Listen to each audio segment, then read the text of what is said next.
What's going on? What's going on? It's yours truly, Coach Cloud. We back at it with another college basketball recap. It was opening weekend. We did some preseason talk, but now we got to get to the nitty gritty of the opening week of the regular season, man. Let's get started off with the freshmen, man. These freshmen, they've been hooping. I'm not even gonna lie. Cole Pete, he started it off with 30 points versus defending champs with the quote unquote best front court in college basketball with Florida with Alex Conan and Thomas Ha. But hey, he was taking them off the dribble, mid range, face up, out rebounding them. Obviously, he looked like the best player on the court, and that's what I liked about Cole Pete, man. His debut was the best debut for a freshman in Arizona, and one of the best debuts for a freshman in general. Though this class is very very special. Obviously, we got the Boozer twins, AJ DeBonsi, Darren Peterson, Michael Brown. But this Cole Pete guy, this guy right here, man, he's a baller, man. I actually really like him a lot better than Boozer. I like his feel for the game. I like his energy. He's not stiff. He's athletic. A lot of people knock on him about not shooting threes a lot, but I'm like, hey, Al Horford didn't come in the game shooting threes. Now he's one of the best shooting big men right now in today's game in like year 18 in his career. So as far as shooting wise, you always can get better though as a shooter, especially as a big.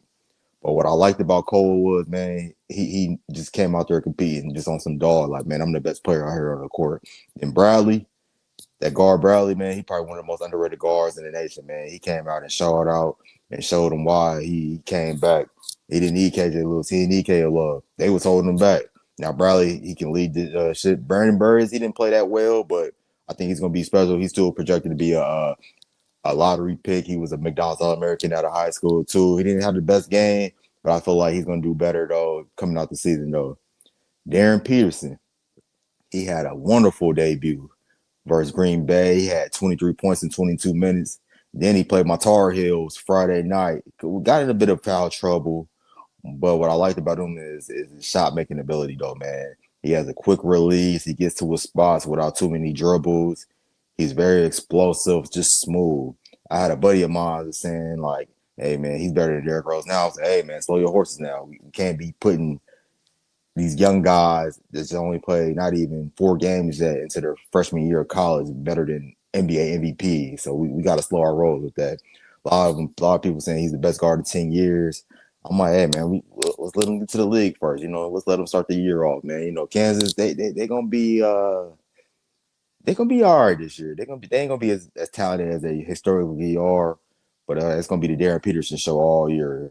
Him and the big Flory, number 40, big athletic rebounder that can roll hard, getting some post moves as well. But Darren Peterson, he's gonna be putting a lot of buckets though for Kansas in the Jayhawks this year. Another guard I liked was Michael Brown. Him and Darren Peterson played against each other. They Michael Brown didn't really look that well versus Peterson in that I knew it was preseason and all that, but hey man, any game you play, we gonna evaluate though. So I can only go off my eyes though. But he's been playing well. Had 18 points versus Lipscomb in his debut. Nice size, can get to the rim. He has a lot of veteran guards around him too, though, so he really doesn't have to go too crazy though. But I definitely like his game and what he can offer though. We're gonna see though, what he does versus Kentucky. That's a good early test for him in the squad. Louisville though, I think they're gonna be a good team in the SEC. Maybe he has a good chance to compete for the ACC Freshman of the Year with Cameron Boozer, and my guy Caleb Wilson. Man, let's get on Caleb Wilson. Caleb Wilson, he looking like one of the best bigs in the nation. He looking like a top 5 pick. He averaging 24 points right now in his first 2 games though. But he looked dominant versus Kansas, man. He took that matchup versus Darren Peterson. He said, I took it personal. They said he shot him out at a McDonald's All-American game. And Caleb Wilson only shot the ball 4 times. So he took that personal because Darren Peterson and him, they was teammates on the McDonald's team. And that's one thing he had that marked on his calendar. Just like, hey, I'm gonna destroy this guy, man. Once I get my opportunity on Friday night, and he did his thing though, man. Hell, he had like 10 points in the first 10 minutes of the game. He just dominated like his motor, like his face-up game. He's quick. I think he has a higher ceiling than really both Pete and Boozer. So it's gonna be very interesting to see how his game translate more and more throughout the year with more scouting reports. But I think he's a good player, athletic, high ceiling. He could sneak into that top five as well. You never know. Like that top three, really the top two is solidified, but from 3 to 7, hey man, we're gonna see what it's about though. So it's gonna be very, very interesting though, right? For sure, though. Last night I was watching Arkansas versus Michigan State. Darius He kind of started off kind of struggling. He's a young guard, but he's very, very talented guard that can make shots all over the court, quick release. Gotta slow down though. He only plays one speed. So as a young guard, that's one thing you got to adjust to, is just slowing down. Don't let these guards sped you up all the time, though. That was his second game playing on the road, true road game, first true road game versus a gritty, nitty gritty Michigan State team that's going to be a force to be reckoned with in the Big Ten. They have a freshman, Cam Ward, not to confuse you with the number one draft pick in the NFL, but they have a Cam Ward from Upper Marlboro, Maryland. I want to say he was a 4-star. He might have been a McDonald's American too, but man, he played pretty good. He had 18-10 versus the Arkansas Razorbacks. Fran, he's like a grown man out there, 6'8". If he can shoot it better, he can really sneak into that lottery as well, though, because he finished really roll around the rim, got to his spots, got good hands, good touch around the rim. So I'm really excited to see how Cam Ward plays for the Michigan State Spartans. Yeah, man, like I said, there is a cup though. He's gonna be a real, real good player though.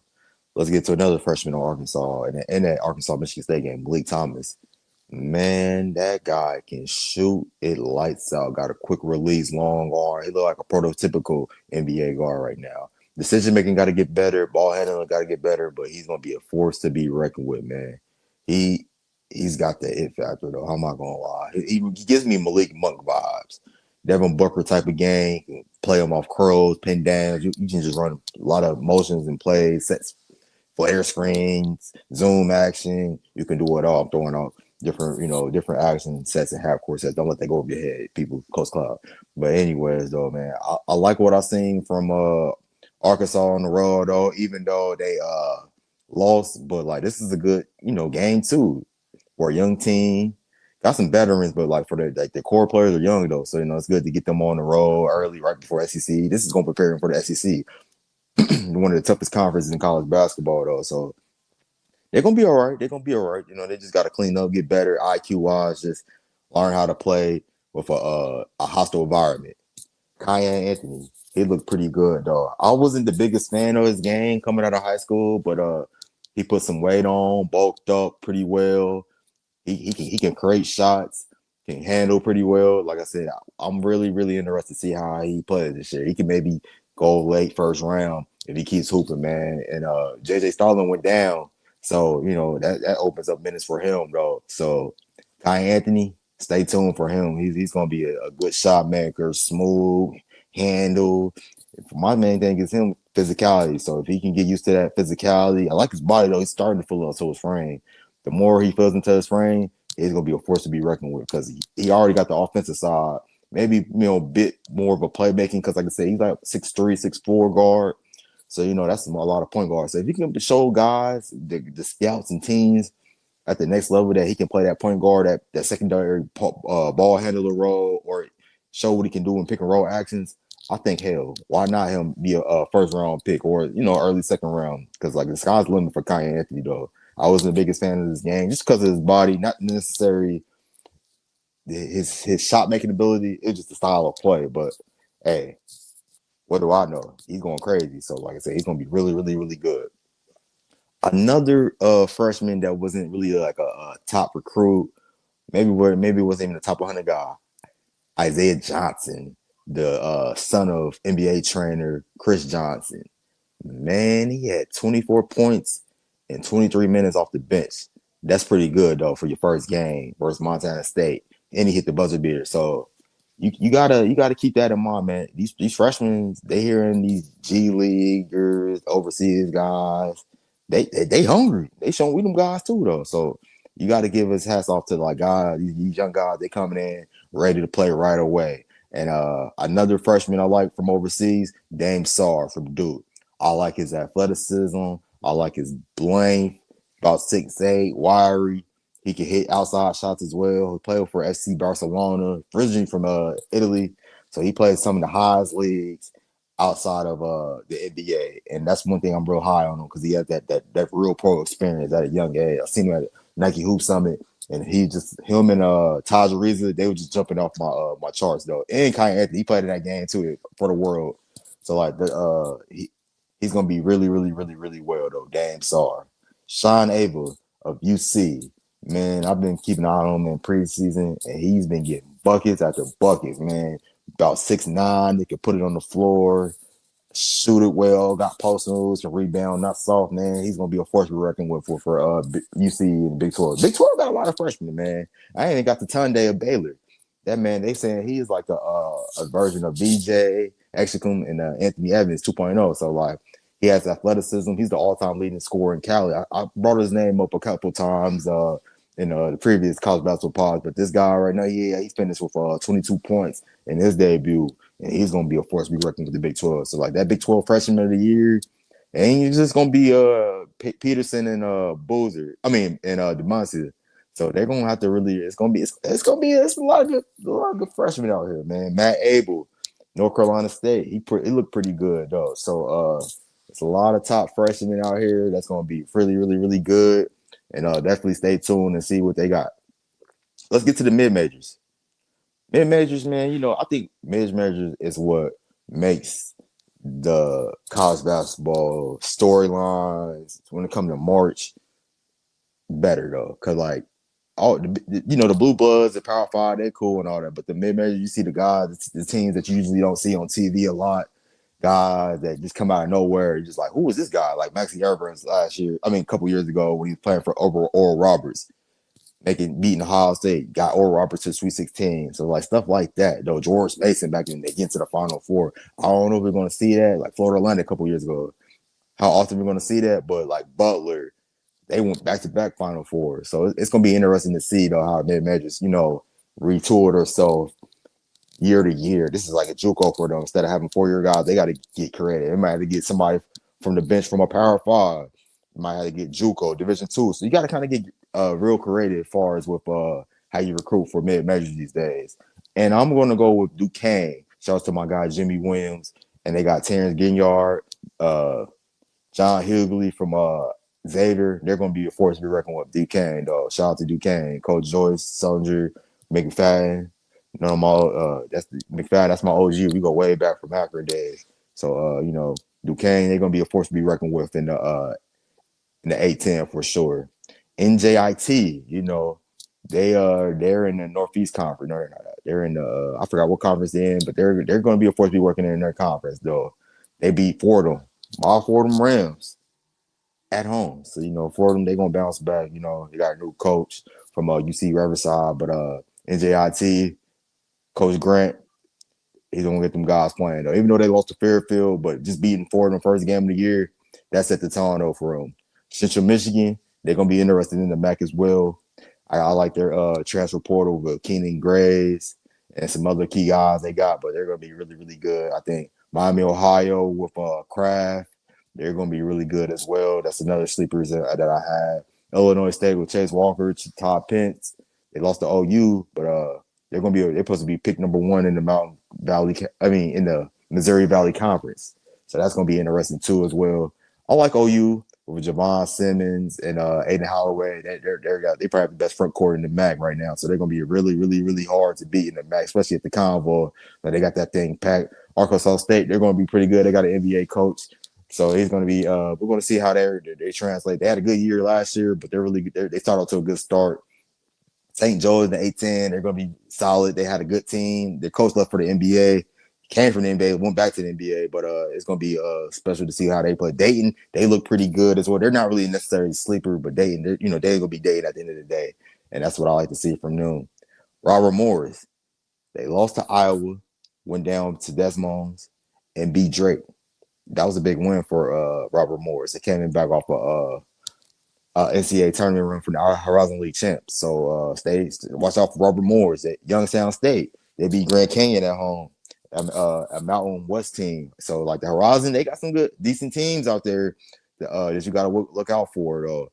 South Florida. They lost to George Washington. George Washington, that's another major sleeper as well. I put them in my periods episode, but they're going to be really well. So stay tuned for those teams. Though Tulane and Troy, they can put up a lot of numbers as well. Tulane is in the American Conference. They're going to be real fast paced. Shout out to Coach Hunter. He's a Dayton, Ohio guy. He's part of that team when Georgia State beat Baylor years ago. So stay tuned for him. So let's get into the Power Five sleepers. Villanova, even though they lost to BYU, but BYU played Nova's game. So I want to say Nova's going to be better than what people expect in the Big East. Shout out to Coach Kevin Willard. They have some talented young freshmen, Ace Law, and they got a guy from PG County that was committed to Maryland at first. I can't really think of his name right now, but he's a freshman as well. He's going to be pretty well. Oklahoma State, they're going to be pretty good. They got some key guys transfer. Anthony Roy. They got a transfer from Seton Hall. They got Jalen Curry from UMass. I think they're going to be really good. A sleeper team in the Big 12, Ohio State. Buckeyes, hey, nobody want to give them Buckeyes that credit. Them Buckeyes putting up numbers, though. They put a 118 the first game versus IU Indy. They put a 102 versus Purdue Fort Wayne. So even though they're playing against some small competition, but they're looking dominant, and that pace of play is going to be something to be working with for the Ohio State Buckeyes. So I think they're really going to be have a special season and get back to the tournament, man. They've been missing the tournament the past 3 years, though. So let's see, with John Davis. Shout out to my guy Brian Walsh, former Anchor Zip. So we're gonna see what they're about though in the Big Ten play. But they got a tough schedule ahead. But I'm liking what I see from the Buckeyes. USC, Coach Moselman, he recruited a talented class transfer portal and a mix of freshmen. They're going to be a good, hard defensive team. They got a couple transfers from Auburn, Youngstown State, 7'5", big from Youngstown State. He's going to be a force to be reckoning with. SMU, Boopy Miller, Javon Pierre, Jermaine O'Neal Jr., they got some pieces at SMU, so don't sleep in them in the ACC. Georgetown beat Kentucky in the preseason at Kentucky. They beat Maryland, so Georgetown, they looking like they're gonna be back to be dancing in the tournament in the Big East. I'd be surprised. I wouldn't be surprised if they won the Big East though. They got Malik Mack, KJ Lewis. They got some pieces though. They them guards. They got some guard. And Ed Cooley gonna always have a big on deck though. So I always say that. Ole Miss. Ole Miss is going to be pretty good, though. They was a sleeper team last year. Could have been to a Sweet 16 last year with Sean Padula. But Malik Dia and AJ Storr, I think AJ Storr's going to have a bounce back year because he had a down year with Kansas. Should be in the NBA right now after that year he had in Wisconsin a couple years ago. But, all these kids want to transfer. Sometimes, you try to chase the big names and get, lost in the shuffle. But I think he's going to be back at AJ Storr's going to be back playing his best ball for Coach Beard and the Ole Miss Rebels. Cincinnati, I already talked about Sean Abel. And Jazz Miller, they're gonna be good though. Wes Miller though, he's gonna be a force. He's on the hot seat almost every year, so he has to get UC back in the tournament. So I'm going to be rooting for those guys. West Virginia, Ross Hodge and Johnny Estelle. Shout out to Johnny Estelle. That's gonna be they did their thing at North Texas. Now he's gonna doing the same formula with West Virginia. Hard-nosed defensive team. They came from that Texas Tech background. So Grant McCastle, he was at North Texas. They old school JUCO coaches.